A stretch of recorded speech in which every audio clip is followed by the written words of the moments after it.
Is it visible to all of you, or shall I zoom it? Clear? Visible है आप लोगों को? This is the, in fact, just understand. Clear? First of all, briefly the trend. Clear? If we look into the questions asked in GS paper 1 related to history, art and culture in 2025, clear? One thing is very clear. Clear? That UPSC has again emphasized on the section on art and culture. Clear?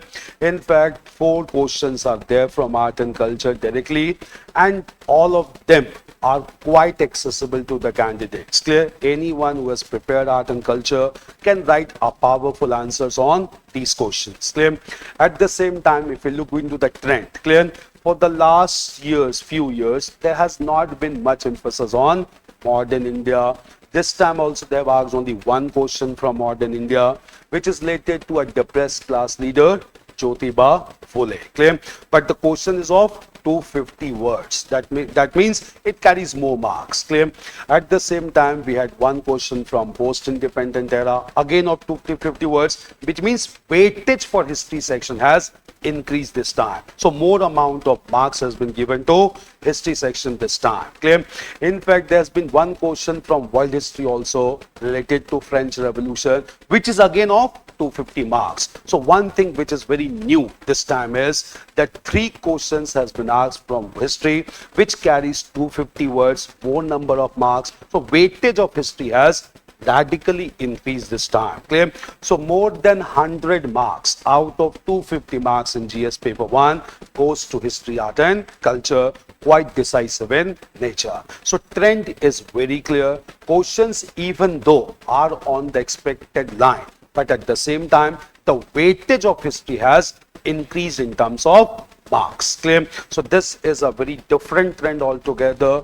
More number of marks has been allotted in history section by UPSC examination this time, which makes one thing very clear, is aspirants or all the candidates needs to be thorough with history, art and culture, because 100 marks means a lot. Every marks matters in mains. Clear? 2 more sections are left in GS paper 1, social issues and geography. Clear? So even in those 2 sections, history has occupied a big chunk of marks this time, and the trend is expected to continue even in coming years as well. Clear? So best thing or most important thing to be understood is questions are only 6 in number, but the weightage of questions has increased, and that is a good sign for history, art and culture. Clear? Now, after having this idea of the trend of this examination, let us discuss about the questions which has been asked and what could be the proper framework for writing the answers to these questions. Clear? In fact, the very first question was a straightforward one. Clear? And just boosted the confidence of the candidates also. It must have boosted the confidence. Clear? Question is, discuss the salient features of Harappan architecture. See, whenever we start any session, I always discuss the syllabus first of all. Clear?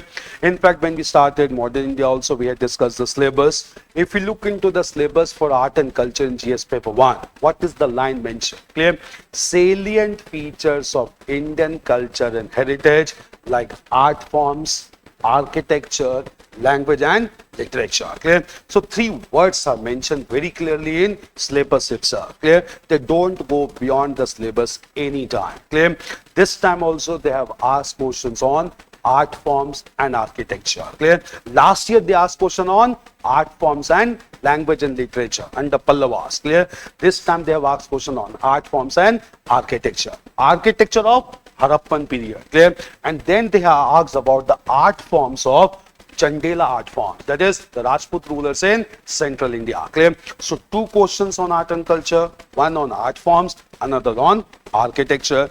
Architecture related to Harappans and art forms related to Chandelas. Especially they have asked about the sculptors. Sculptors is iconography. Clear? Now, first of all, what exactly has to be done with respect to the salient features of Harappan architecture? Clear?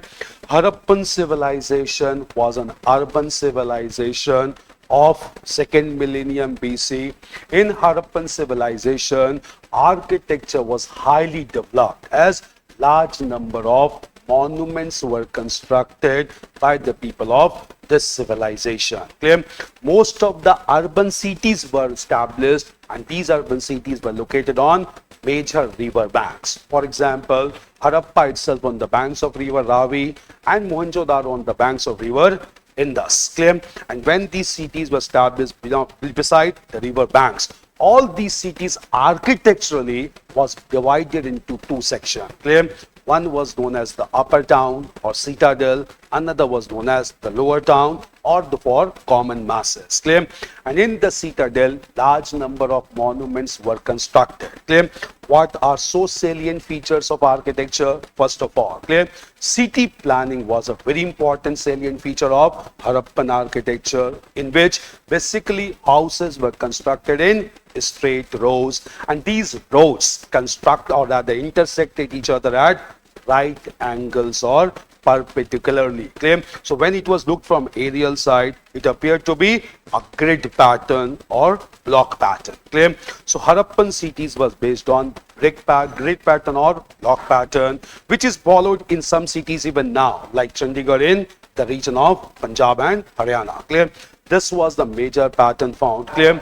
At the same time, when these large urban areas were established, some big monuments were also constructed. Among those big monuments in architecture, the major monuments included Great Bath at Mohenjo-daro, Great Granary at Mohenjo-daro, then 6 granaries in a row in the city of Harappa, and even we have a large dockyard constructed in the city of Lothar. Clear? So we have large number of monuments constructed. If we go deep inside to this, there's another salient feature. All these monuments were constructed with dried bricks, also known as burnt bricks. Clear? And the most distinctive feature is all these burnt bricks were of uniform size. Clear? So even in the entire Indus Valley civilization, the size of bricks did not vary. What does it indicate? It indicates a kind of centralized decision making in Harappan civilization. Clear? So these were major features of Harappan architecture.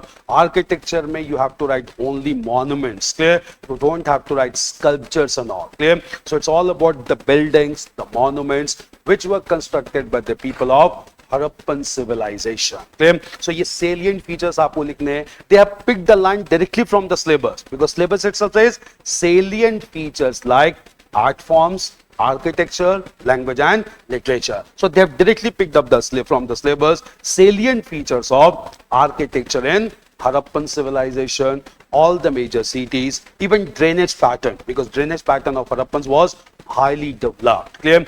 In fact, in the drainage system, it must be known, there were domestic drains in all the houses, and these domestic drains were connected with main drain on the street, and even the main drain was covered with stone slabs, which indicate sense of health and hygiene was highly developed among Indus Valley people. Clear? The drainage system was so developed that it was beyond comparison even with contemporary civilization in West Asia, which was known as Mesopotamian civilization or Sumerian civilization. Clear? So this development is related to architecture under Harappan civilization. Clear? So you just have to write the salient features of Harappan architecture with prominent examples. Clear? So you can start with, first of all, the major cities, give some examples like Harappa, Mohenjo-daro, Surkotada, Lothal and so on. Clear? Then write about the broad division of the cities into lower town and the citadel. Then write about the construction of buildings, especially Great Bath, Great Granary and so on. Clear? Then write about the use of or the grid pattern used to construct the cities at this time. In this grid pattern, you have to write about broader roads and the drainage network. And then lastly, the sizes of the bricks, which was uniform. These bricks were sun-dried bricks or burnt bricks, and that indicate a decentralized decision-making process. Clear? These were the salient features of urbanization and architecture in Harappan civilization during 2nd millennium BC. आपको features लिखने हैं 4 से 5 paragraphs में. Answer will automatically get completed. Clear? So one broad introduction indicating the context, then the second thing, the body of the answer, and then a proper conclusion that it became a distinct thing in Indian culture and civilization because of highly developed material culture reflected in their architecture. Clear? This was the first question, very first question to be written today under GS paper 1. 150 words question, 15 marks. Clear? This is one major thing. So it was a straightforward question that could be asked in UPSC Mains examination. In fact, the very first topic that we start is with Harappan civilization only, and they've asked about the architecture of Harappan civilization. This is one question, very first one. Clear? After this, we had a second question related to culture again in medieval times, and the question is, examine the main aspects of Akbar's religious syncretism. Clear? We need to understand this question very importantly. 150 words. Akbar is always considered to be a very important one. Clear? So what do we mean by syncretism, which was promoted by Akbar in his religious approach? Clear? पहले meaning समझेंगे. What do this word syncretism means? Clear? It basically means synthesis along with harmony. Clear? So it's basically synthesis among different religions and at the same time promoting harmony among all the religions. Clear? So you need to be very clear about the word. The word is syncretism, which means harmony accompanied with the concept of integrating or synthesizing all the diverse religions. Clear? How Akbar's religious policy indicated this synthesis and harmony, you have to write main aspects of Akbar's religious syncretism. Clear? So what were the main aspects? This was again of 150 words. Clear? Now what were the main aspects of Akbar's syncretism to understand? Clear? Akbar was a liberal monarch who ruled in Mughal Empire from 1556 to 1605, almost for 50 years. Clear? Half century. Clear? And when Akbar came to power, clear, he adopted several policies in order to harmonize the relationship with diverse sections of society, especially with the Rajputs initially. Clear? What were these main aspects? Clear?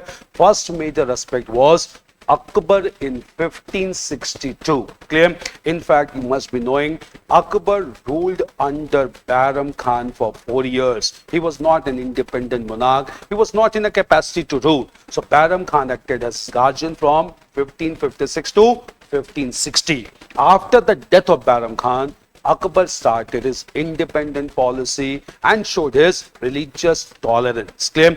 First major aspect was Akbar stopped the practice of forceful conversions to Islam in 1562. Clear? In 1563, Akbar abolished collection of pilgrimage tax, clear, which were collected by the governors in different parts of the country. Clear?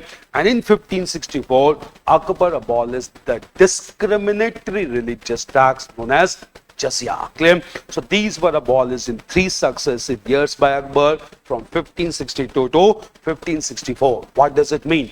Akbar's main aspect was to show tolerance and to create harmony between the religions of Islam and Hinduism. Clear?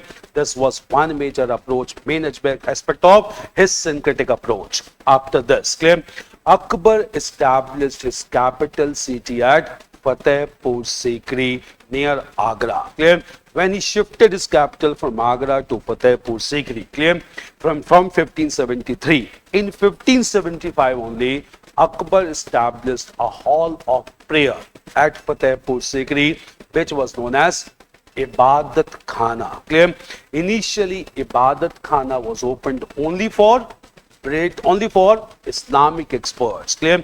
But after 1579, Akbar opened the gates of Ibadat Khana for all the members of different religions like Brahmanism, Jain religion, Buddhist religion, Zoroastrian religion. Clear? And with discussions among all the religious experts in Ibadat Khana, Akbar came to know about the common principle of all religions. Clear? And therefore, the main aspect of his syncretic approach was that after knowing about the common principles of religion, he advocated his principle of sulh-e-kul. Sulh-e-kul means peace among all religion, universal peace. Clear? So he wanted or made it clear that every religion wants to establish peace. Clear? Peace among all religions, harmony among all religion came to be known by the principle of sulh-e-kul, which was given by Akbar after discussions with all the religious experts in Ibadat Khana. Clear? After having this idea of sulh-e-kul, clear? Akbar also went forward to give his own code of conduct. Clear? This code of conduct is known as Tawheed-e-Ilahi. Clear? Some sources mention it as Deen-e-Ilahi. Clear? Deen basically means religion. Akbar never wanted to establish a religion. Akbar only wanted to harmonize the diverse sections of society. So he gave his own code of conduct, which is known as Tawheed-e-Ilahi. Tawheed means code of conduct. Ilahi was the title of Akbar. Clear? And in Tawheed-e-Ilahi, he gave some principles like respect to each others, respect towards elders, tolerance towards different religions, and Tawheed-e-Ilahi became a code of conduct to harmonize and synthesize diverse sections of the society. Clear? Similar principle had already been given in ancient India by Ashok, which is known as Ashokan Dhamma. Clear? Similar code of conduct was given by Akbar under his concept of Deen-e-Ilahi or Tawheed-e-Ilahi. Clear? Therefore, in Indian history, after Ashok, we consider Akbar to be a great ruler. Clear? Greatness comes not with power. Greatness comes not only with military capability. Greatness comes with showing tolerance and harmony among diverse sections of Indian society. Clear? Ashok also tried to integrate heterogeneous sections under homogeneous identity. Akbar also tried to integrate heterogeneous sections under homogeneous identity. Ashok did with code of conduct known as Dham. Akbar did that with code of conduct known as Tawheed-e-Ilahi. Clear? This was given by Akbar. Clear? It united large number of people in the society largely. Clear? And this also resulted into matrimonial alliances of Akbar and the Mughal family with leading Rajput families, especially the Kachwahas of Amber, and even with the Rathore clan in the region of Jodhpur. Clear? A very important lady from Rathore clan entering into Mughal harem, and that was Jagat Gosain, also known as Jodhabai. Clear? This was found by Akbar. Clear? Akbar's syncretic approach in religious field is also seen in his architecture also. The reason is Akbar constructed large number of forts in India. Clear? In fact, 3 major forts constructed by Akbar are located at Agra, Allahabad and Lahore. Clear? And when these forts were constructed, clear, these were not constructed only in Islamic style of architecture. It was constructed in style of architecture which was followed in ancient times under Brahmanical route. Clear? So syncretic or synthesis was seen in the architecture of Akbar as he integrated and fused the 2 styles of architecture known as the ancient style and the Islamic style, ultimately leading to a new concept known as composite culture in India. Clear? This composite culture was reflected by Akbar in religious life, in architecture, especially related to monuments. Clear? Akbar showed such kind of synthesis even with respect to music also. Clear? In fact, he patronized a great musician in his court, Raja Tansen, who was one of the Navrat under Akbar's court, and Raja Tansen promoted several musical forms like Dhrupad in the Mughal court. Clear? And that resulted into synthesis between the Islamic music, that is Sufi music, and the music from the Dhrupad style. Clear?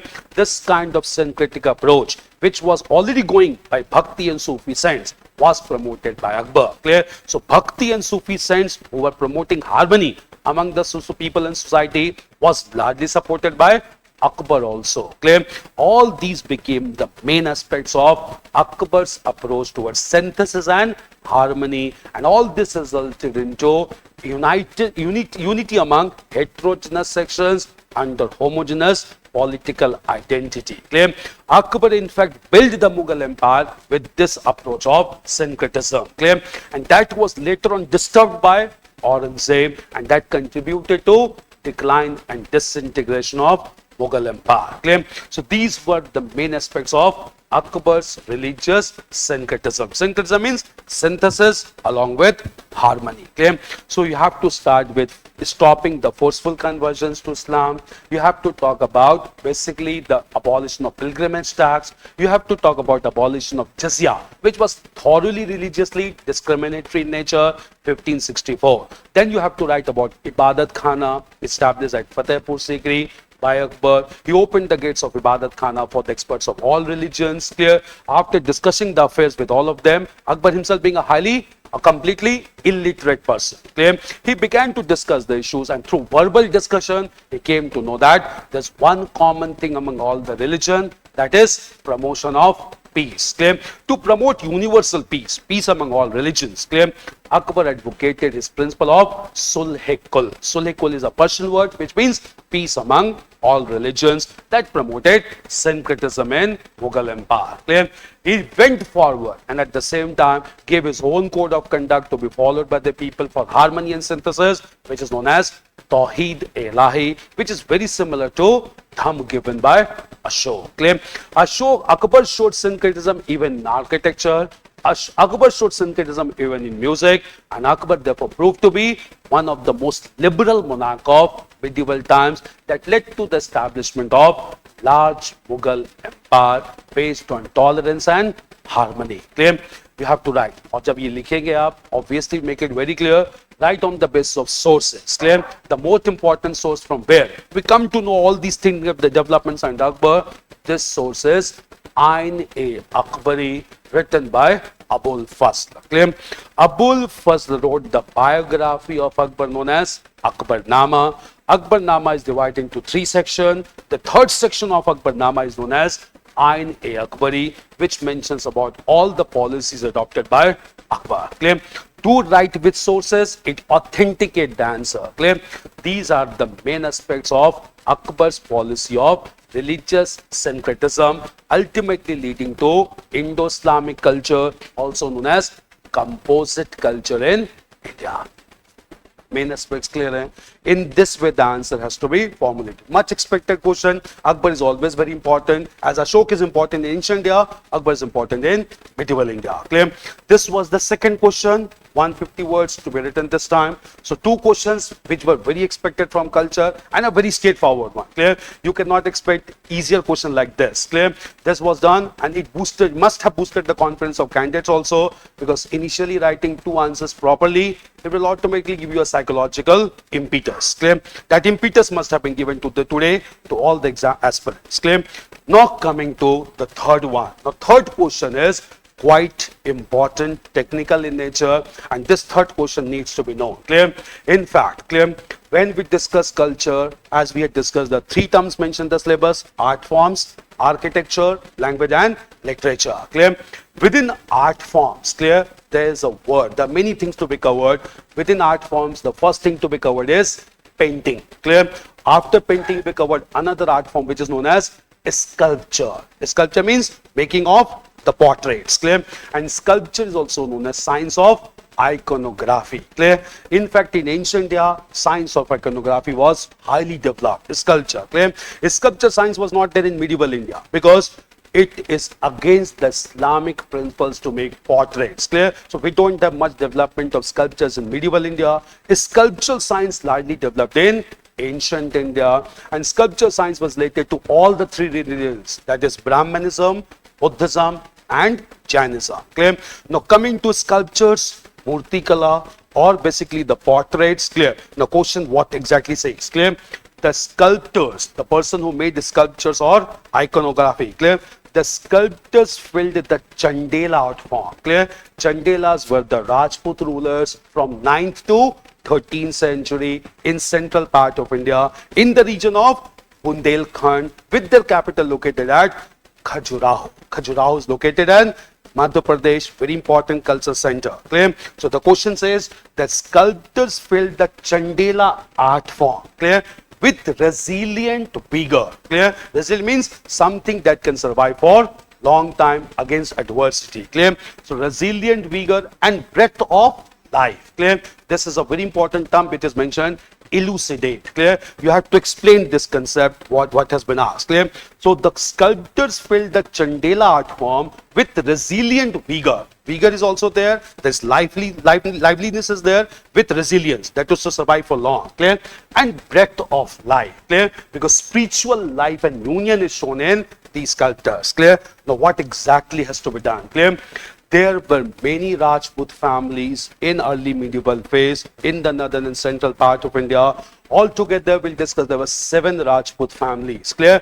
4 of them were known as Agnikul Rajputs. These Agnikul Rajputs were Chandelas, Chauhans, Pratihars and Parmars. Clear? Apart from these 4 Agnikul Rajputs, 3 other Rajput families were there. That's Chandelas of Bundelkhand, Tomars of Delhi and Gahadwalas of Kannauj. Clear? Very important one. The Gahadwala ruler being Jaichand. Clear? Jaichand had a daughter, Sanyogita, and that led to controversy between Prithviraj Chauhan. Clear? This were the Rajput rulers in northern and central part of India. Among them, one was Chandelas of Bundelkhand with their capital at Khajuraho. Clear? Now just understand first of all why their art forms are very important. Clear? When we discuss about architecture and sculpture of early medieval phase, clear, there is 3 distinct styles of temple architecture. We need to have a background of architecture. Clear? These 3 styles of temple architecture are known as the Nagar style, the Dravid style and the Vesar style. Clear? Nagar style is followed in northern part of India. Dravid style is followed in the extreme southern part of India and Vesar style in the central part of India. Clear? What is the distinct differences? Clear? Nagar style is marked by large shikhar. Shikhar means 2 curvilinear tower on the main platform of the temple. Clear? This is known as the shikhar. Clear? Shikhar is surmounted by a basically iron rod with a pot known as kalash. Clear? This is the distinctive feature of Nagar style. Clear? अगर आप Dravid style में जाएंगे south India में, इसका और rather curvilinear towers are not constructed. Clear? Above the main structure of the temple, a story upon story is constructed in recessed form till they meet at a common point. This structure, which is in decreasing form, this is known as Viman. Clear? So in North India, Nagar style, we have Shikhar. In southern part of India, we have Viman. Clear? These 2 things differentiate the temples. Clear? Within that, we have sculptures also. We'll come to that. Clear? In Vesar style in central India, what is the concept is, to some extent, Vesar is, the Viman is constructed and beyond the point, Shikhar is also constructed. Clear? So Vesar is not a new style. Clear? Vesar is a mix of Nagar and Dravid style of architecture. Clear?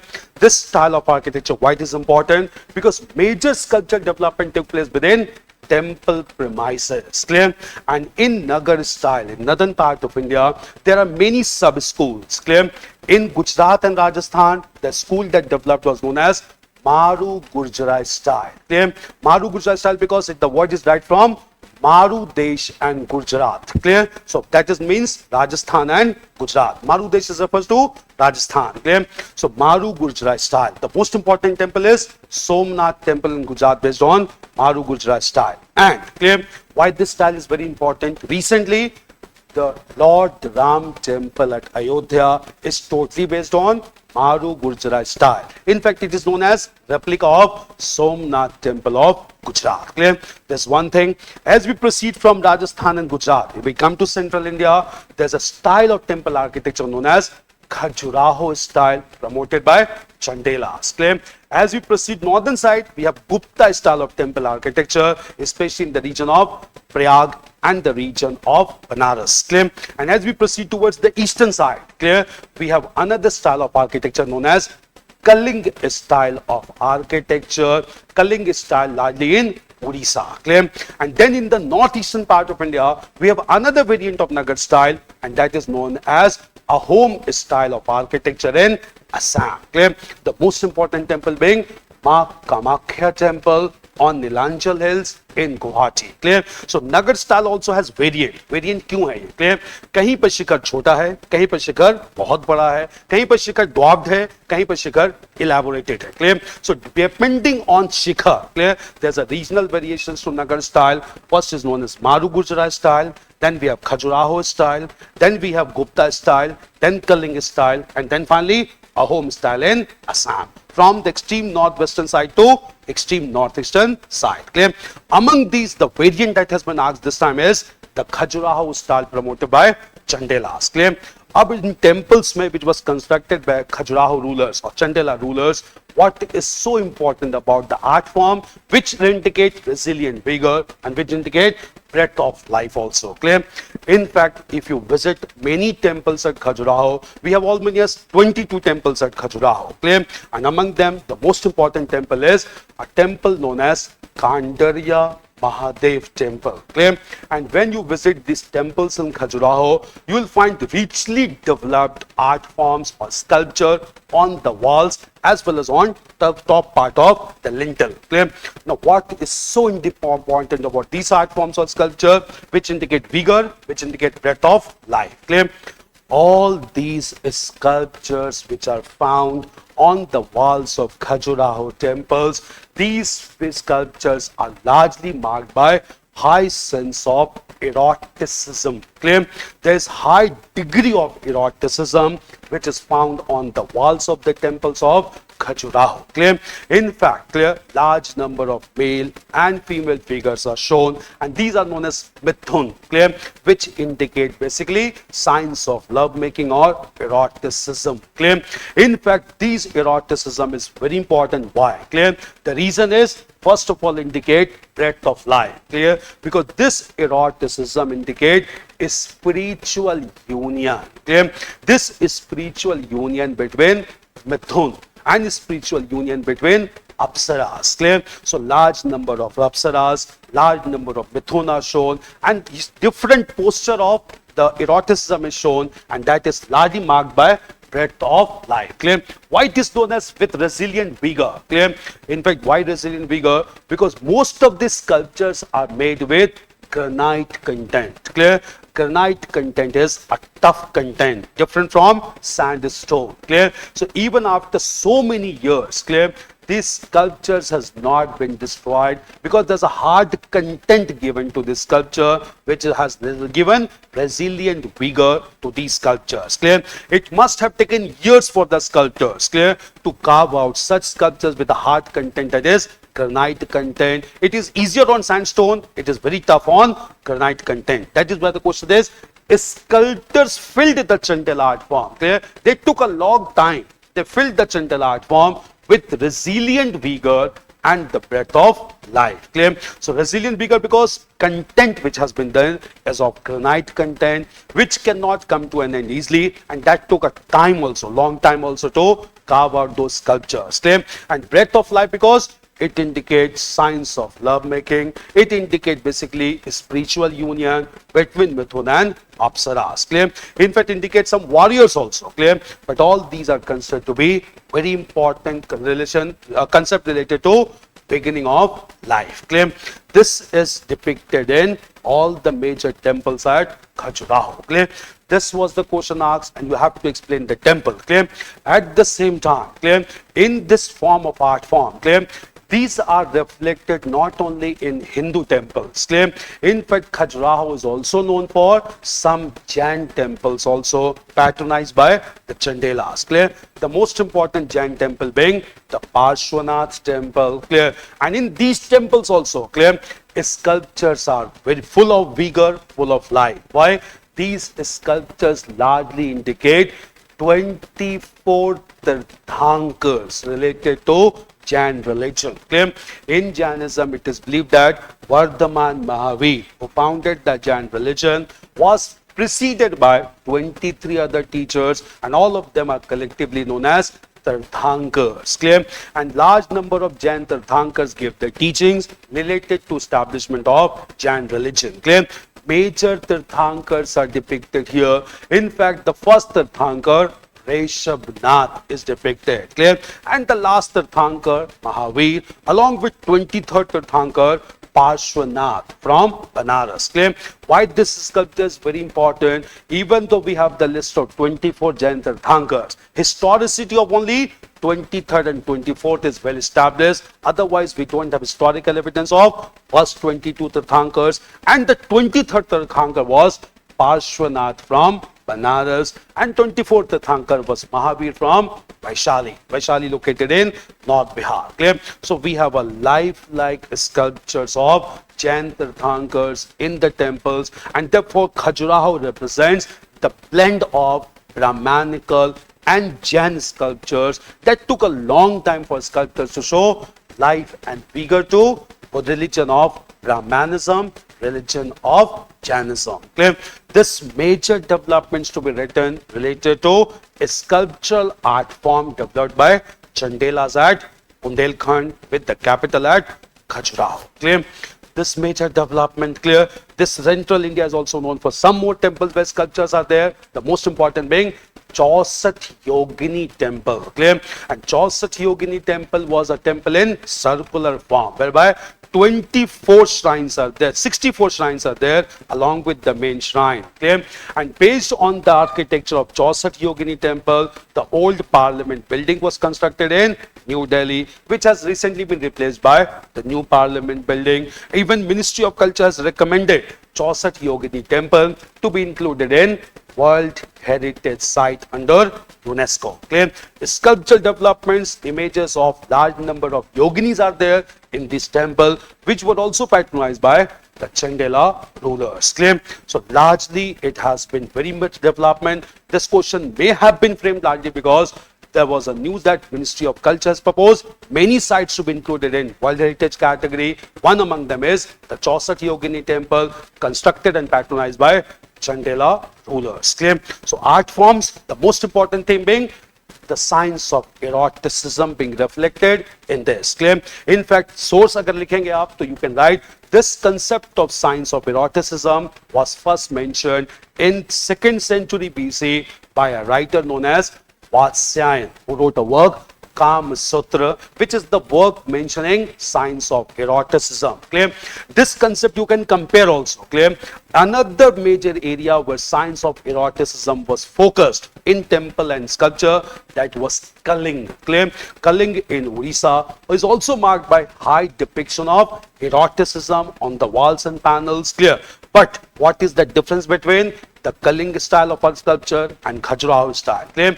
In Kaling style, the sculptures are very much tall in structure. Clear? But that kind of length is not given in Khajuraho. The body is more practical in nature, and therefore this makes the difference between the Khajuraho style of eroticism and the Kaling style of eroticism. Clear? But both largely emphasizes on high degree of eroticism in the sculpture and iconography, and they are mixed or they're filled with life and resilience because the material used is granite, which cannot be destroyed in course of time. So even now, all these sculptures survive with equal vigor, with equal life, that indicate spiritual union also. Clear?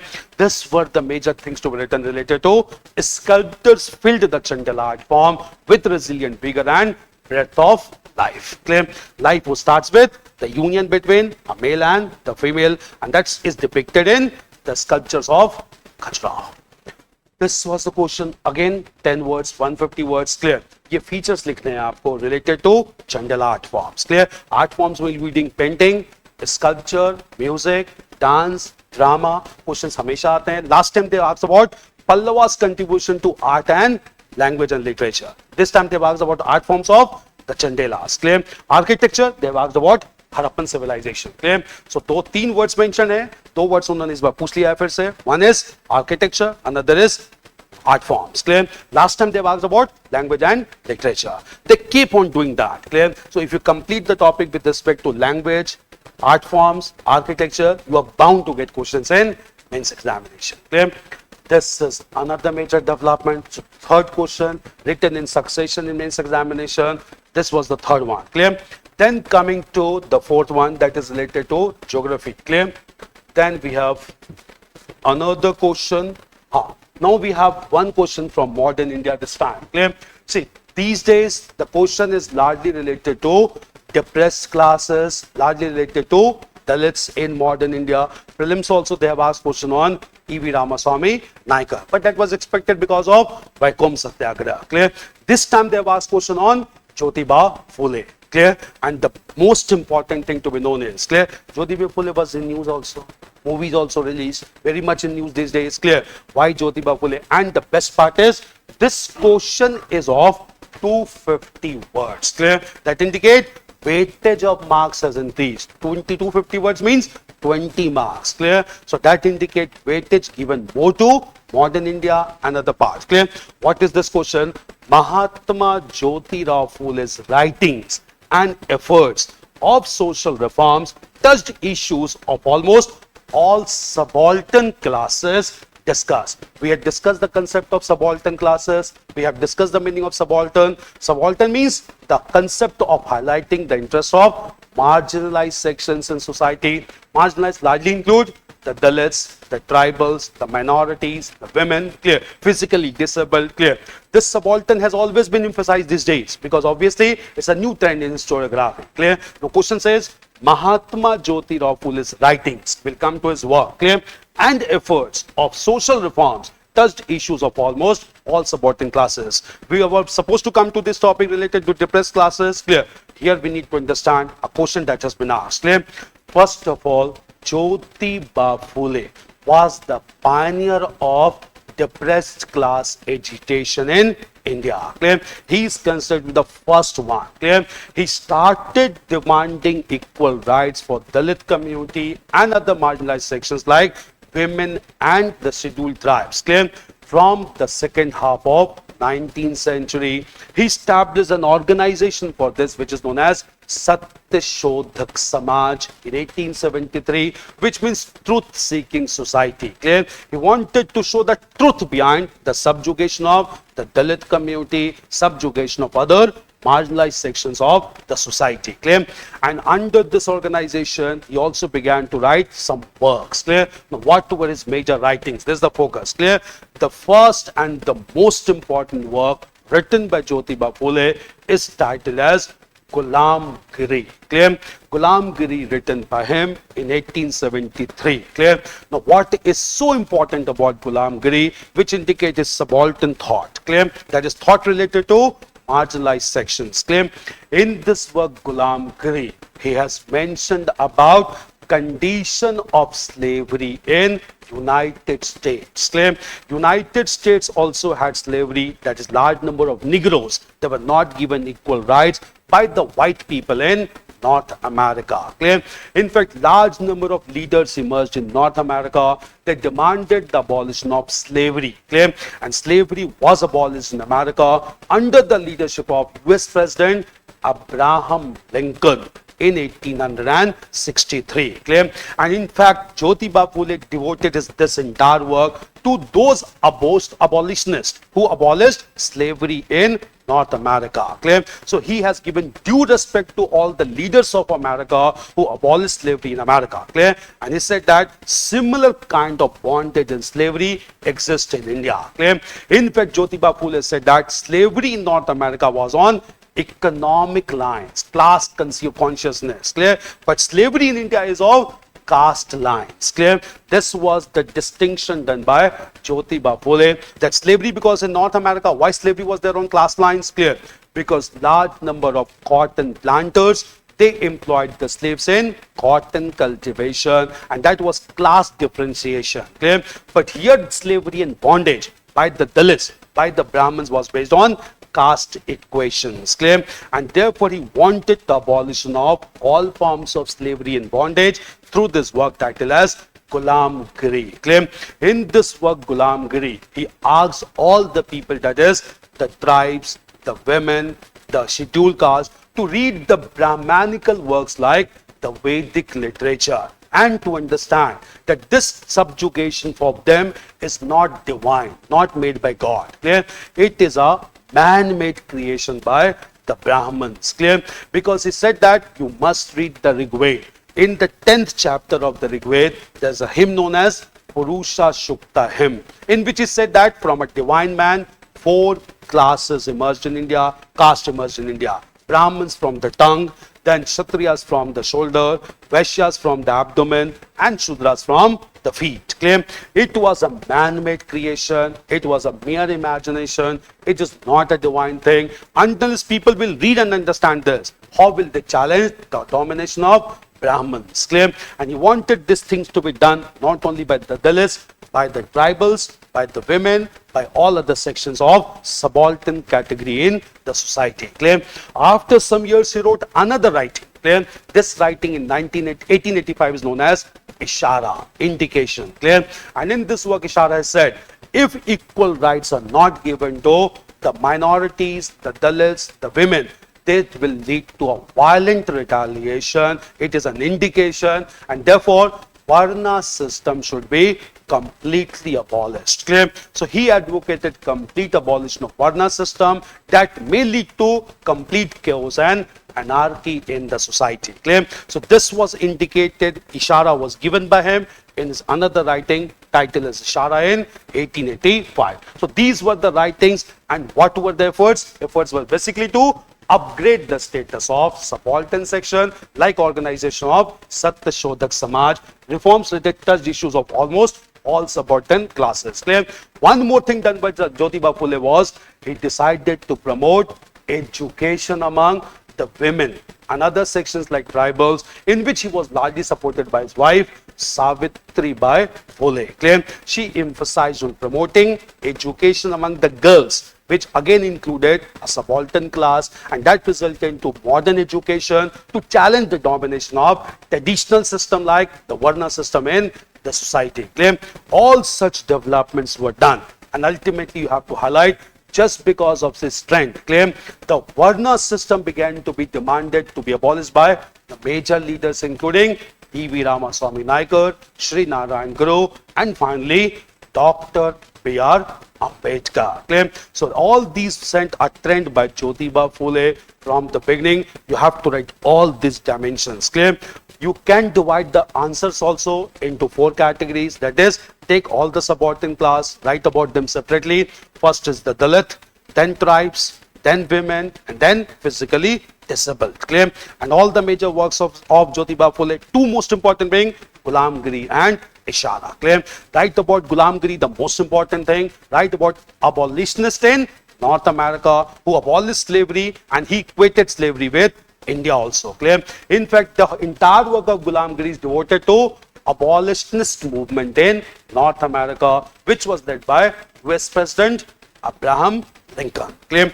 Correlation of the facts and figures to be done, and this was the major contribution of Jyotiba Phule, along with the contribution given by his wife Savitribai Phule for another subaltern group, that is women and scheduled tribes, scheduled castes, to promote modern and scientific education among these people to upgrade themselves in the society. Clear? This major components to be written on in this question. Clear? 250 words answer, weightage has been increased. Clear? This time the huge weightage has been given to history section by increasing the amount of marks as well as the amount of words as well. Clear? So this was 250 words question. Clear? Then we have one question from post-independent era. Clear?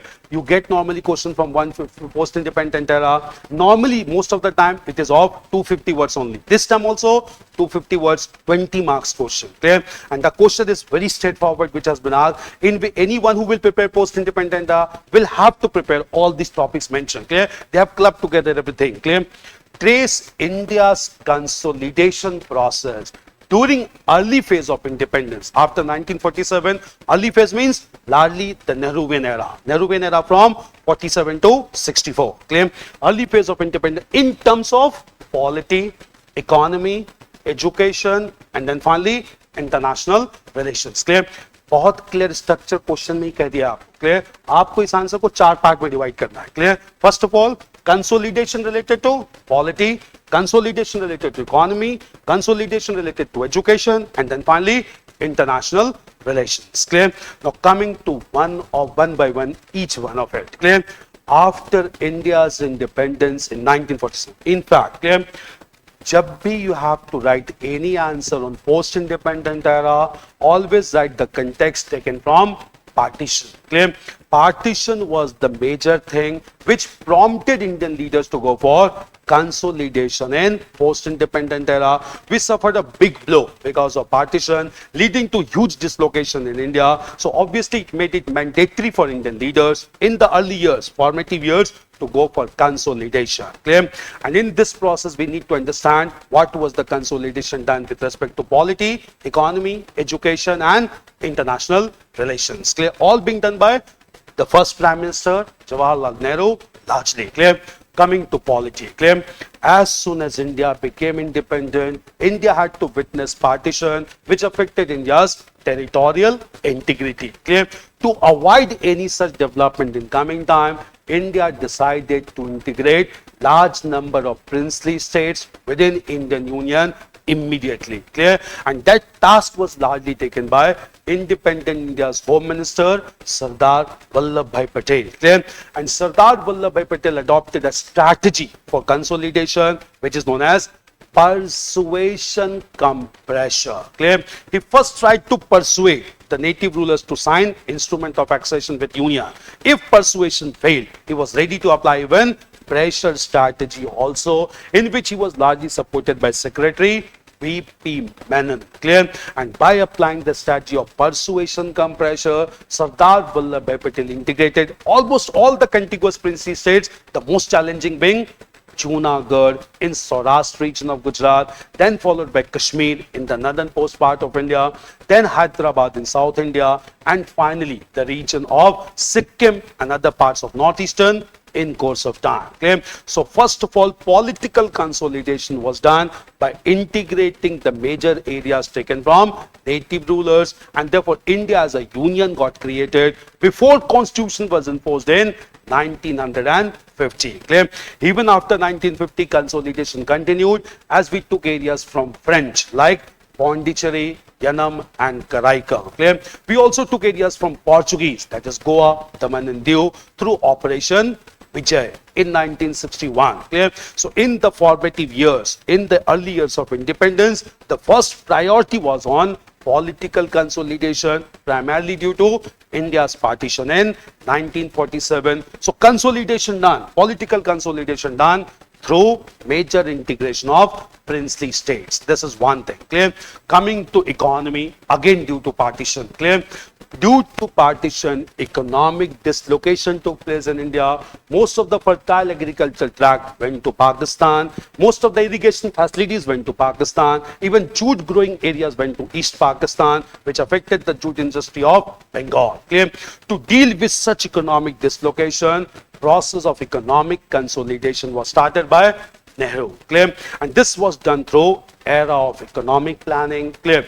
He established an extra constitutional body in form of Planning Commission in 1950 and began to formulate and implement 5-year plans in India. The first 5-year plan was directed to agriculture and allied activities. Clear? And by the end of the first 5-year plan in 1956, all the targets were achieved. And during this plan period only, clear, Nehru promoted some multi-purpose projects to make up the deficit because of creation of Pakistan. Clear? Because most of the irrigation facilities went to Pakistan. And these major projects were Bhakra Nangal project on river Satluj. Then we had Hirakud project on river Mahanadi. And ultimately we had Damodar project on river Damodar in Bengal. Clear? So huge projects were promoted in the very first 5-year plan. Clear?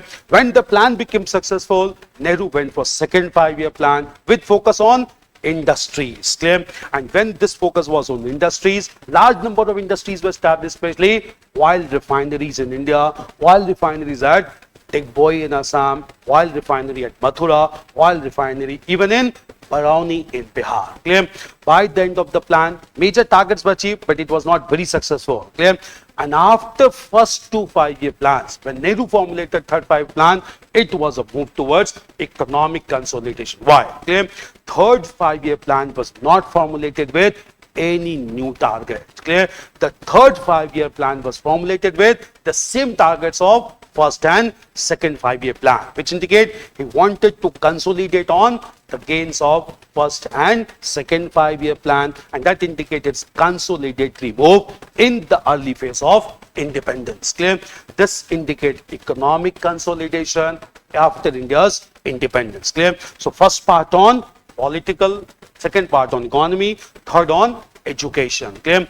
In fact, Jawaharlal Nehru was very keen to promote modern and scientific education after independence. In fact, in the very first 5-year plan, he established 5 Indian Institute of Technologies in India to produce quality technocrats in this country. 5 IITs were established in India on the pattern of oldest engineering college, which is the Roorkee Engineering College in India. Clear? This was done by Nehru. Clear?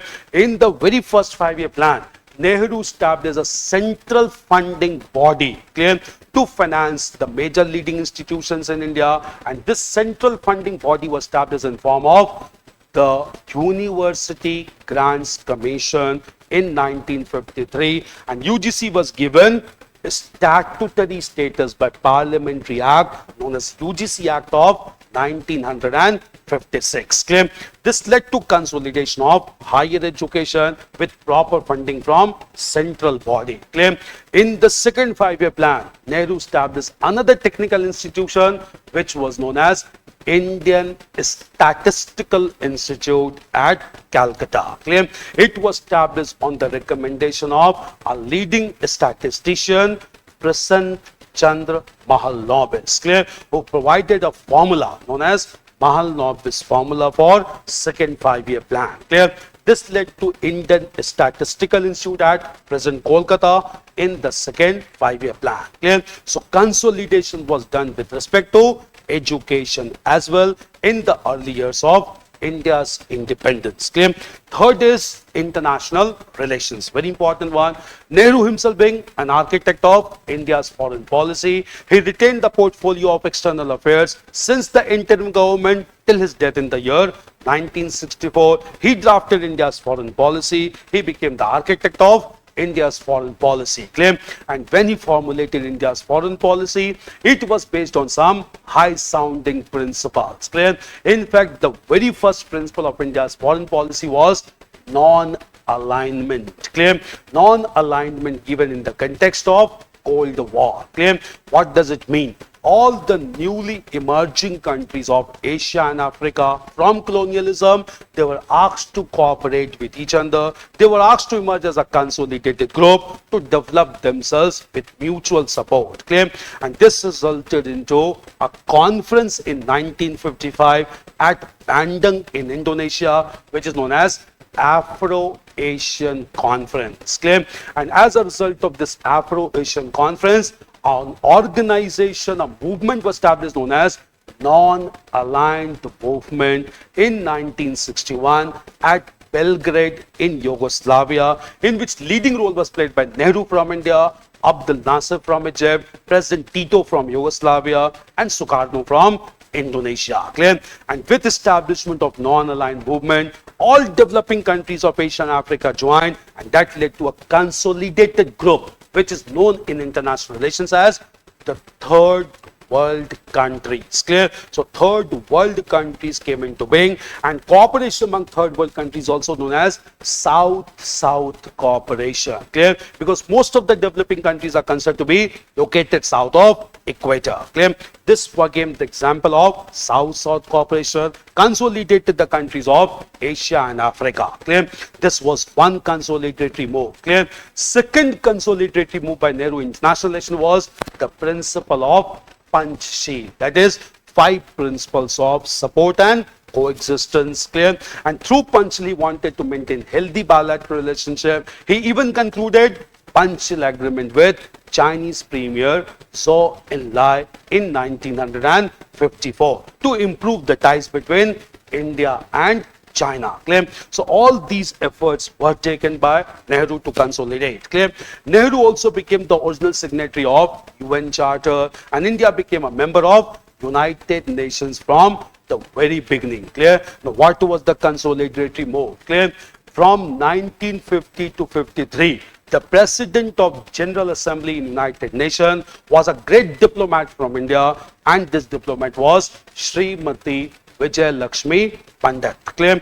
And during the time of Vijay Lakshmi Pandit, India became the first country to supply large number of armed forces to United Nations Security Council, and these armed forces are known as UN Peacekeeping Force or Blue Helmets. Clear? And this UN Peacekeeping Force was largely provided by India, and it was provided to diffuse the tension between United States and North Korea, leading to Korean crisis. Clear? It was resolved because of large UN peacekeeping force supplied by India, which consolidated the newly merged countries and showed India's stature in international relations. Clear? This was consolidatory move in international relations in the early years of India's independence. Clear? Nehruvian era playing a major role. Clear? This is one thing. Clear? Another important thing in consolidation international relations was, clear, Nehru advocated the principle of nuclear disarmament. Clear? Because just before India's independence, Japan became the victim of nuclear aggression by United States. Clear? And Nehru advocated that all countries should come forward to go for nuclear disarmament to maintain global peace and security. Clear? And that was a reason in 1963, just before his death, India signed and ratified Partial Test Ban Treaty, which prohibited nuclear tests underwater, nuclear tests in open atmosphere, and nuclear tests in outer space. Clear? So it was a treaty known as Partial Test Ban Treaty, signed and ratified by India under the leadership of Nehru. Clear? So it went very smoothly in consolidating India's stature and along with other countries to maintain global peace and security under international relations. Clear? These are the four major things, very straightforward question asked, and the most important thing is 250 words, 20 marks. Clear? The weightage being given high to the section. Clear? So these four things to be done: polity, economy, education, international. Whosoever will prepare the topic, these four areas are anyway to be done. Clear? So that was a quite expected thing, easier thing to write. All the four things clarified in the question itself. Clear? This was 250 words question from post-independent era. Clear? This was another question, GS paper 1 this time. Clear? After this question, clear, we had one question this time from world history as well. Clear? Last 2-3 years they were not asking question on world history. Clear? They have asked a question this time on world history, and that is a very expected one: French Revolution. Clear? All revolutions to be done in world history, starting with Industrial Revolution, American, French, Russian, and then Communist Revolution in China. Clear? The question here is: French Revolution has enduring relevance to the contemporary world. Clear? Very proper question asked depending on the situation in global politics now. Clear? Especially related to political polarization. Clear? Why this question? It has to be written with caution and care. Clear? So question is: the French Revolution has enduring relevance to the contemporary, and this too of 250 words. Clear? Normally from question from world history used to be of 150 words. This time it's of 250 words. Again the weightage given. Clear? So more than 100 marks has been given to history, art and culture. Clear? Coming to contemporary relevance of the ideas of French Revolution having enduring relevance, living relevance till now. Clear? What are these? Clear? The major thing to know about the relevance of French Revolution is ideals of French Revolution, and these ideals were originally given by French thinkers and philosophers. Clear? And they are very relevant even now. Clear? In fact, 3 French philosophers played very important role in leading French Revolution. One was Voltaire, second was Montesquieu, and third was Rousseau. Rousseau being one of the major political thinker of 18th century. Clear? In fact, Voltaire being the first one, what was his idea? Clear? Voltaire was the person who attacked the privileges of church and the clergy class. Clear? They were the most dominant section in France before French Revolution, given exemption from all taxes. Clear? First of all, the privileges of church, the clergy was attacked by Voltaire. It was a daring step. Clear? No one could dare to challenge church at the time. Clear? And by challenging church and the clergy class, clear, it said that religion and religious experts are not infallible. They are also fallible. They also can commit errors and mistakes. They are not divine. Clear? This gave huge amount of confidence to the people to question the validity of church and the clergy class. Clear? Why this is very important in contemporary world? Clear? The reason is, in this contemporary world of scientific age, clear, every person should develop a critical habit to challenge the religious institutions and the religious experts rather than following them blindly. Clear? So biggest relevance as of now is promoting the critical bent of mind to challenge the religious institution, to question the validity by accepting that they are not infallible. Clear? Which was originally given by Voltaire. Clear? So right now, even in this contemporary world, most of the countries are following religious principles. Some of the countries are based on religious principles. Religious countries, they must come forward. The people must come forward. They should question the validity of religious institutions. They should work towards moving towards secular society, which is the demand of the time to ensure proper peace and security in the global world. Clear? This was one thing which has huge enduring relevance till present time. Clear? Second philosopher was Montesquieu. Clear? And Montesquieu advocated the principle of constitutional monarchy in place of autocratic monarchy. Clear? France was under autocratic monarchs. He advocated not autocratic monarchs, constitutional monarchs guided by rules and regulations. Clear? And with demand of constitutional monarchy, accountability began to be placed on the monarch, and therefore France in course of time established an elected head of the state to be known as republic. Clear? This republic to be guided by written rules and regulations. Clear? In fact, republican form of government, clear, is the need of the hour in all the democratic countries of the world in order to prevent the rise of dictatorship or fascist ideology. Clear? So obviously the monarch, the ruler, the head of the state, like the president, clear, they must not act arbitrarily. They must be guided by written rules and regulations, and they must be elected by the people with proper choice. Clear? This is the demand of republicanism to promote democratic world order. Clear? This holds important relevance even in contemporary time. Clear? Montesquieu's another philosophy is related to separation of powers. Clear? And this separation of powers to maintain check and counter check. Clear? This concept of separation of power was first adopted in American Constitution under the influence of Montesquieu, and all democratic and representative government, they follow the principle of separation of power with a separate executive, legislature and judiciary. Clear? India is not an exception. In fact, we need to follow a proper balance between all the three organs. Clear? Why it is important, you have to highlight. Clear? Why enduring relevance is there? Because in many countries like India also, clear, one organ is showing its dominance over the two other organs that is not suited to concept of separation of power and democratic functioning. Clear? Even overreach of judiciary cannot be accepted for long because it will affect the power and authority of legislature and executive. Clear? So proper check and counter check, proper balance is still relevant, which must be maintained across the world in contemporary time. This was given by Montesquieu. Clear?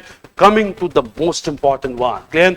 Rousseau. Clear? He gave a theory during French Revolution known as social contract theory. Clear? And in this social contract theory, he said that a state is established and sustained only with the consent of the people. Clear? So people are supreme. Sovereignty rests with the people. Clear? And this concept is known as general will, also known as general consent. So only with the general will of the people, the state can be established and sustained. Clear? If the will of the people is not there, the state cannot be established. Clear? And in this general agreement between contract, clear, people sacrifice their freedom and people give taxes to the state to look after their welfare. Clear? If there is any breach in this contract, the people have the right to uproot the state. Clear? So a kind of social contract is there between the people on the one hand, a state on the other hand, and if there's any breach in contract, the state can be ended. Clear? Which indicate that power must rest with the people, and this power is shown through elections held at regular intervals so that people can exercise the franchise for electing the representatives. Clear? This is also the need of the time. People should be considered as supreme with all sovereign power, and people should be allowed to elect their representatives to establish a proper democratic system all across the world. Clear? This has to be explained with respect to demand in contemporary times. Clear? More importantly, during French Revolution, clear, there was a phase in French Revolution when revolution was under threat. Clear? To deal with the threat against French Revolution, radical revolutionary groups were formed in France. The most important being Jacobin Club by Robespierre, clear, and the members of Jacobin Club, which was joined by Tipu Sultan also, clear, they began to assassinate people on grounds of suspicion, clear. This affected the liberty, fraternity of the people. It was a rather suppression of all rights, clear. This created a fear or atmosphere of fear, and this is known in French history as reign of terror. That is rule of fear, clear, rule of intimidation, clear. When this reign of terror was going on all across the country, clear, at this point of time, in this reign of terror, clear, it was realized that revolution has gone off the track, has lost the principle of liberty and equality along with fraternity. Clear? What does the message is given? Clear? Message is given that obviously when populist demand is there in any country, populist demand should be checked. Clear? So that in politically polarized atmosphere, clear, people are not intimidated on grounds of fear. Clear? This is a very important requirement in societies in contemporary world, because we are witnessing the right-wing dominance in major countries of the world, and just because of this populist measure, interests of some communities are being subjugated. Sense of fear is there among the people due to popular demand, and it must be checked. Otherwise, it will compromise with the ideals of liberty, equality, and fraternity. Clear? So, populist demand should not be go unchecked. It should be checked properly and on time in order to prevent the reign of terror or atmosphere of fear, which will maintain liberty, equality, and fraternity, which is the need of the hour in many countries of the world as of now. Clear? You can give the example of countries like the Maldives, the countries like Myanmar, and other countries of the world as well. Clear? Even United States these days, clear, large amount of opposition against the populist measures taken by Donald Trump. Protests are being organized. So obviously in this politically polarized atmosphere, clear, the need of the hour is to check popular things to prevent reign of terror, fear of atmosphere, and to maintain liberty, equality, and fraternity. Clear? These major ideals are still relevant in the contemporary world as well. Clear?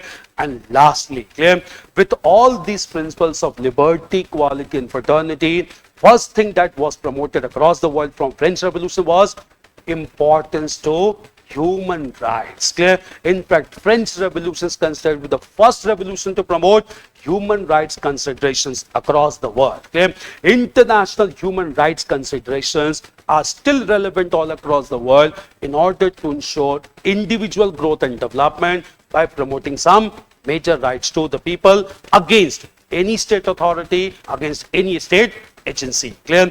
This is also given by French Revolution, which is quite relevant in contemporary times. So, enduring relevance of the French Revolution to the contemporary world. Clear? This was 250 words. 13 philosophies. Clear? In fact, anyone when Bill does French Revolution, it is all said that revolution was preceded by ideology. Ideology given by Voltaire, Montesquieu, Rousseau. Clear? Here you have to write importantly on reign of terror also. Clear? Because reign of terror is highly relevant these days. A sense of intimidation prevails in many countries of the world, largely because of political polarization. Is this clear? Clear? These are the major components to be written. Clear? This was the question on world history. Clear? Remaining, I think so, it was on geography and social issues. Clear? 6 questions. Normally every year we have 6 questions. Clear? And you will write the first answer in GS paper 1 from art and culture. That is for sure. Clear? Every year. Clear? So obviously the first answer creates a psychological impression on the examiner. If you write well, it will boost your confidence. It will create an impression on examiner also. This time they have given the most easiest thing in the first question itself, just to boost the confidence: architecture in Harappan period. Clear? That can be done anytime by any person who has done Harappan civilization. Clear? Then second was related to Akbar. Again an easy one, not a tough one. Third was technical. That is related to Chandela art forms, largely the Khajuraho style. Clear? But in culture, we do it elaborately, the Khajuraho style, especially eroticism, largely found with granite material on the walls of the leading temples. Clear? This were the questions asked in mains this time. Clear? Not tough at all. Clear? But all depends on presentation of points in coherent manner. Clear? It all depends on when you have properly arranged notes with you, you have done enough amount of practice, questions can be handled anytime. Clear?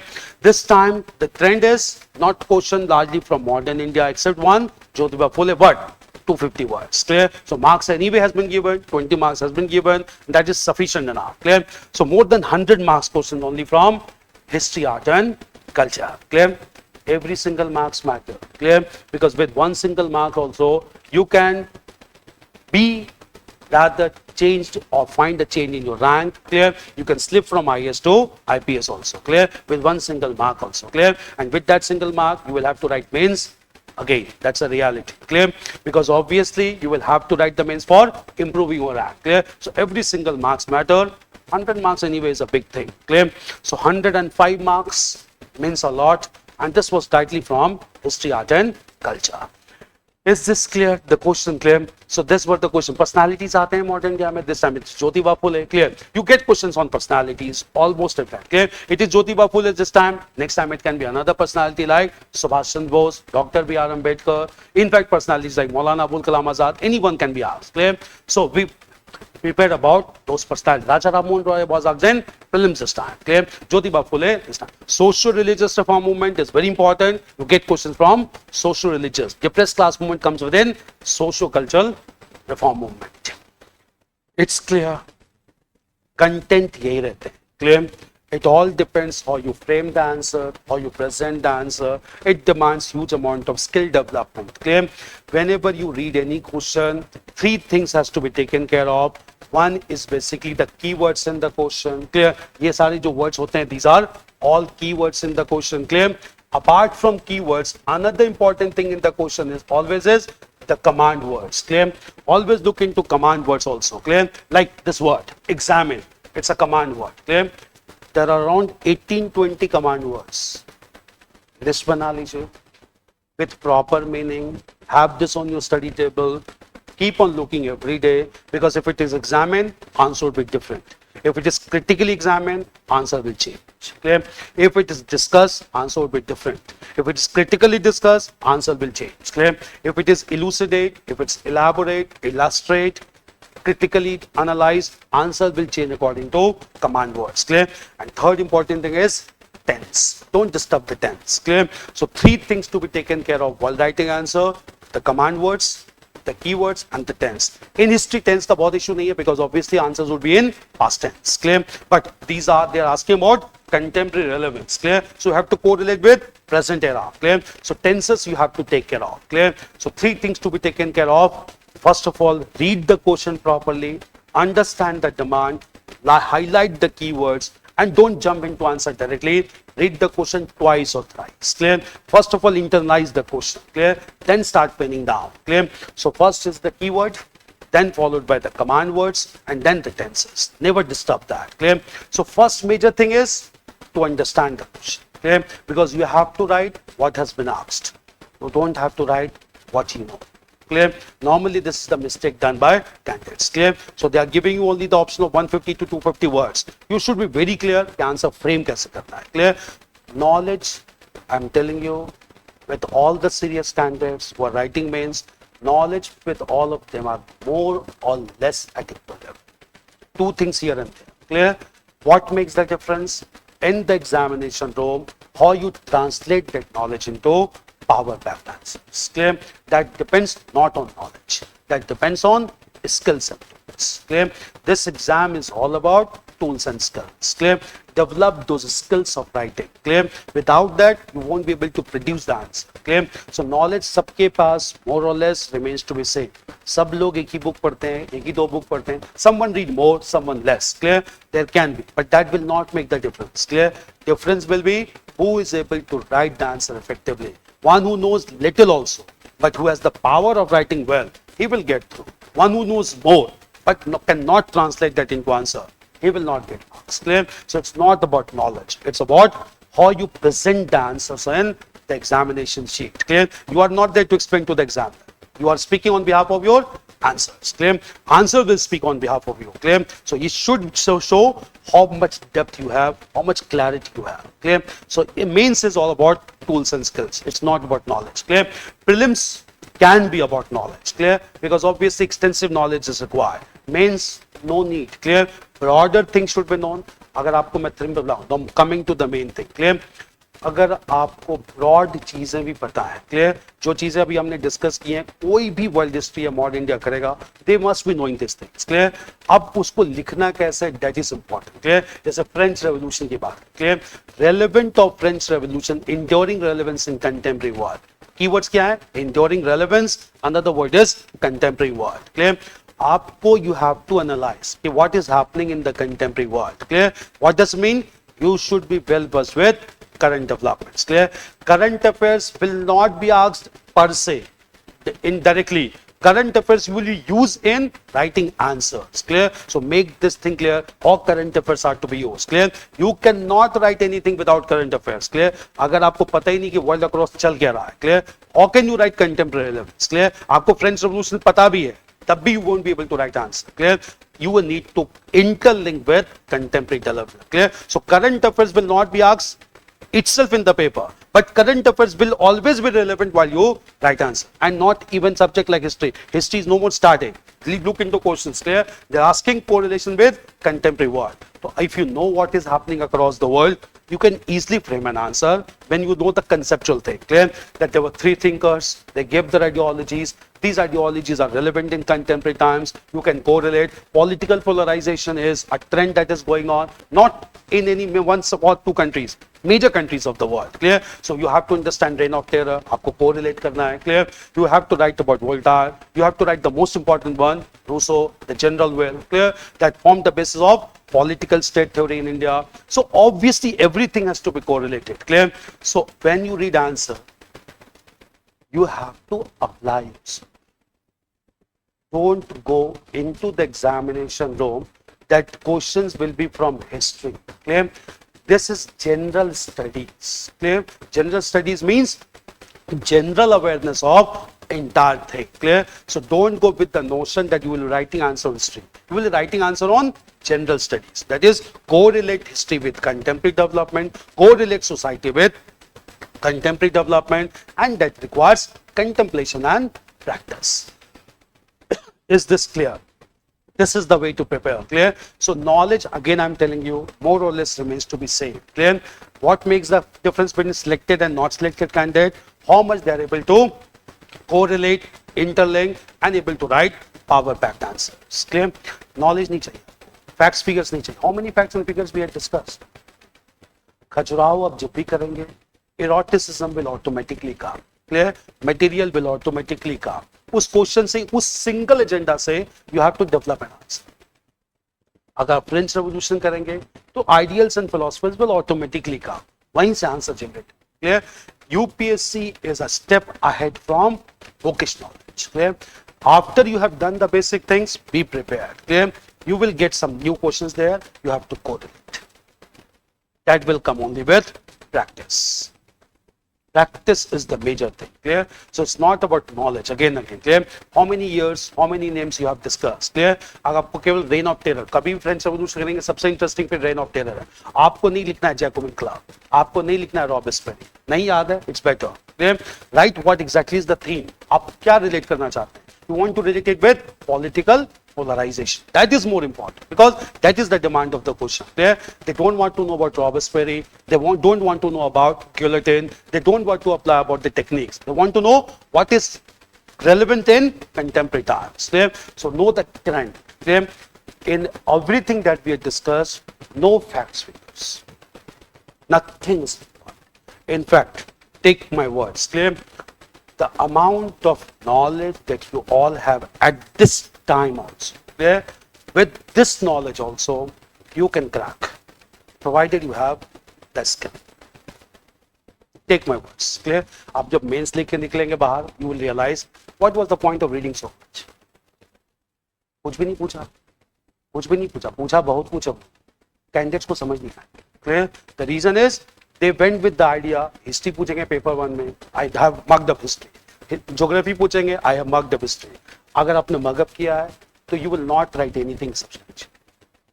Go with an open mind and go with the notion whatever will be asked, I'll be writing. You don't know anything, but you will write what has been asked. That's a simple thing. बहुत knowledge की जरूरत नहीं है इन question, कुछ भी जरूरत. Clear? अगर आपको जूनागढ़ में कैसे हुआ था, what was the role of Shahnawaz Bhutto, Mahabat Khan, वो करते हैं क्लास में. क्लियर? बट आपको आंसर में कहाँ है, स्कोप ही कहाँ है आपके पास. क्लियर? ऑब्वियसली एक ही पैराग्राफ लिखना है, उसी में आपको जूनागढ़ भी लिख देना है, कश्मीर भी लिखना है, हैदराबाद भी लिखना है. आप इलेबोरेट कर ही नहीं सकते, because you have to write about polity, economy, education and international relation. और ये भी ध्यान रखिए, all the four are equally important. Clear? एक बड़ा पैराग्राफ आपने अपने पॉलिटिकल पे लिख दिया और बाकी तीनों पे वो छोटे छोटे पैराग्राफ लिखे. It shows that you don't know to balance that. Marks are based on that. Equal length of paragraph for political, economic, education, international relations. You can vary with 2-4 words. You cannot vary with 20-30 words. Clear? That it will write, you have planned dance. Clear? With introduction, with body, then conclusion. Clear? And then indicate in conclusion, right? The initial years of India's independence was filled with challenges, and therefore all amount of consolidation was required in different fronts. Clear? This is one thing. या नहीं तो more futuristic लिखना है. The consolidatory move in post-independent era led the foundation stone of new and independent India in the 20th century. That can also be conclusion. It depends on your judgment. Clear? But make it very clear. Answer has to be framed in this way. Knowledge नहीं. और इस question में the most important thing, if we look into this question, clear? In fact, बहुत ज़्यादा इस question में आपको नहीं आता है. That is not an issue altogether. Clear? Because question में 4 heads उन्होंने clear कर दिया. आपको 4 parts में आंसर डिवाइड भी कर देना. Clear? 250 words है आपके पास. Clear? 10% for introduction, 10% for conclusion, 25 and 25. Left with 200 words for body, 50 words on polity, 50 words on economy, 50 words on education, 50 words on international relations. Management is required. I'm telling you, it's all about skills. It's not about knowledge. आप कोई बहुत emotionally connected international relations है, he will write 100 words on international relations. He will not get any extra marks. The other marks will be deducted. Clear? You have to follow the system. Clear? अगर यहीं पे है, anyone who knows the meaning of the word subaltern, he will write that. जब history करते हैं तो we always do subaltern.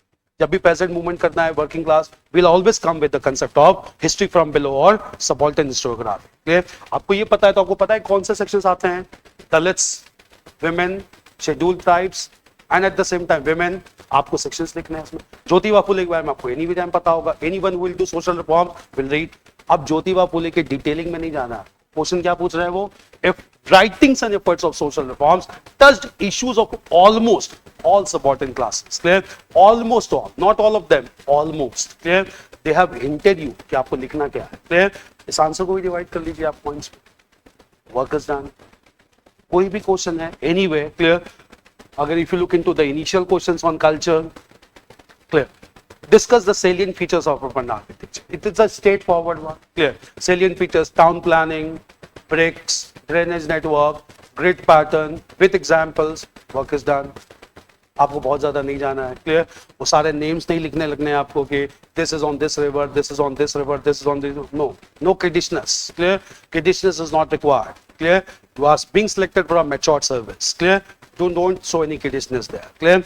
जो पूछा है, you have to write salient features. Salient means important features, not all the features, important ones. Clear? उनको भी पता है 150 words में you cannot write all of them. Clear? Salient means important ones, relatively more important. Clear? Not everything. Clear? Second question, examine the main aspects of Akbar. Examine means write both aspects. Clear? Positive as well as negative. Positive तो बहुत कुछ है, negative में लिखेंगे because even after this much, clear, there was no complete harmony established during Akbar's rule, and that got manifested in the successors, that during the rule of successors, Jahangir, Shah Jahan, and more importantly, Aurangzeb. Clear? But it was basically aspects क्या क्या हैं? Forceful conversion to Islam was stopped. Abolition of jizya was done. Abolition of pilgrimage tax, ibadat khana, sulh kul, tawhid ilahi. These are the major things for Akbar. कोई भी अकबर करेगा तो obviously he will do all these things. Fatehpur Sikri में किया था. Everyone knows that. Clear? Difference क्या है? Questions are easy, but that makes the job tough because you have to write, because जब question easy है तो content सभी के पास है. अब difference क्या होगा? कौन कितना effectively लिख पाता है? So don't think that questions are easy तो आपने सब लिख दिया, the work is done. No. If questions are easy, it is easy for everyone. But what will make the difference? How your answers different forms. How your answers more power packed, well arranged. Clear? Because जब आसान question है तो things are more tough. इनको Harappan architecture नहीं पता. Everyone who's writing mains. अब what will make the difference? उसी question में किसी को out of 15, someone will get 9 also, someone will get 4 also, someone will get 2 also. Content सबके पास बराबर. ऑन द स्पॉट किसने प्रोड्यूस किया, that matters, and that requires enough amount of practice and contemplation. Clear? So knowledge will be there with you. Clear? But it's not about knowledge, I'm telling you. Clear? It's all about practice. Clear? So start doing that. Clear? And never lose, or never always keep on losing. Never avoid syllabus. Clear? PYQs and syllabus should be there with you every time. Clear? Because syllabus, आप देखें question में syllabus में लिखा है 8 forms, architecture, language and literature. 8 form से भी question पूछ लिया उन्होंने, आर्किटेक्चर से. Clear? Architecture of Harappa, 8 forms of Chandela. Clear? दोनों क्वेश्चंस आ गए. एनीवन आप खजुराहो करेंगे तो विल प्रिपेयर दैट. इस बार खजुराहो, अगली बार हो सकता है they will ask about the southern part of India, the Deccan, the most important. Pallavas last time पूछा था उन्होंने, इस बार नॉर्थ इंडिया आ गए वो. इस बार north India, then next time will go to Deccan. Next time it can be Vijayanagara empire, it can be Krishnadevaraya. Shift to करना है उनको. Clear? So they cannot stick to any one region. So last time it was South India, this time it was North, next time it can be second. This is the way to predict. Clear? So predict करके you can prepare. Clear? But develop the skill of writing. That is much more important. Clear? So it's all about skill and tools. It's not about knowledge alone. Clear? Knowledge more or less remains to be same with everyone. You can know more, two more facts. Someone will live 2 less facts. Clear? But that will not make any difference. That will not make. Clear? It's all about your skill. Clear? Write the broad thing and start practicing. That's much more important. Clear? Because when you start practicing, you realize what is the exact mistake. Clear? So start practicing the answers. It's very important. Clear? मैं कितना भी कह दूँ, clear? It will not work. It's like driving. Clear? When I give you, or when you attend any theoretical class for driving, every rules is taught to you. Clear? But when you actually sit on the driver's seat, then also you will commit error because you start doing it on your own. Clear? So जब तक आप खुद से लिखेंगे नहीं, you will not be able to realize what exactly is the flow. And everyone has different set of flow. Writing is very personal. Clear? Same notes you have. If you write answers on the same question, all you will write different answers. Clear? That's a reality. Because it is very personal. Clear? So whatever I tell you, it seems to be good, but until you start practicing, it will not work. Until you sit on the driver's seat, you will not understand what exactly has to be done, even though you know all the theories. That's the difference in writing. Clear? So obviously start the practice. Clear? Always have the list of keywords, the command words. Then at the same time, take care of tenses, start practicing answers, contemplating the answers, things will come. अभी भी अगर class नहीं हुई आपके world history की या art and culture की, believe आपके अंदर अगर थोड़ा सा ओवरऑल नॉलेज है, still you can write answers. 150 words में लिखना पड़ता है, 3 पैराग्राफ्स, वर्क इज डन. उसमें कौन सा डेप्थ आपको चाहिए? 3 पैराग्राफ्स कोई भी लोग लिख सकते हैं, और अगर जिसने प्लानिंग की है, they will write very well. Clear? It's not knowledge. और जिनको जब knowledge ज़्यादा होती है, it becomes counterproductive because you try to write everything, tend to write everything. Clear? And that will disturb the entire answer. Clear? So with proper or common knowledge also, if you know how to present your point, if you have a flair of writing, the work is done. Clear? But if you don't have that flair, keep on gaining knowledge as much you can, it will not turn out to be good result. That's the reality. Clear? So purpose of having a discussion was to have an idea. Clear? Questions are not different. It will come from more or less the same things, churning the same things. Clear? But the only thing that will make the difference is how much you are equipped to write answers. Clear? And equipment or equipping means you are empowered with tools and skills. So how much you are empowered and equipped with tools and skills, that will decide this. It will not only the knowledge. Is this clear to all of you? Clear? So this were the major questions, 6 questions altogether. Clear? We have other sections also. Clear? But to trend and writing practice remains more or less same with every section. Clear?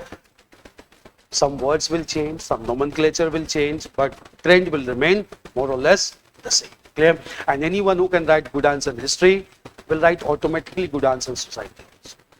Clear? Because he knows the trend to write answer, trick to write answer. Clear? Anyone who writes a good essay will write a good answer in optional also. Clear? The answer has a rubbing effect. If you develop that skill, it will get reflected everywhere. Clear? So it has got a rubbing effect. Clear? So obviously, anyone who writes a good answer in optional, it is not that he will not write good answer in GS. What does topper do? You look into the mark. They score marks in every subject. Clear? Because they know how to frame the answer. It's all about framing and writing the answer. That makes the difference. It's not about knowledge alone. Is this clear? So this was basically it. Do you want the class to continue? What is the time? Okay.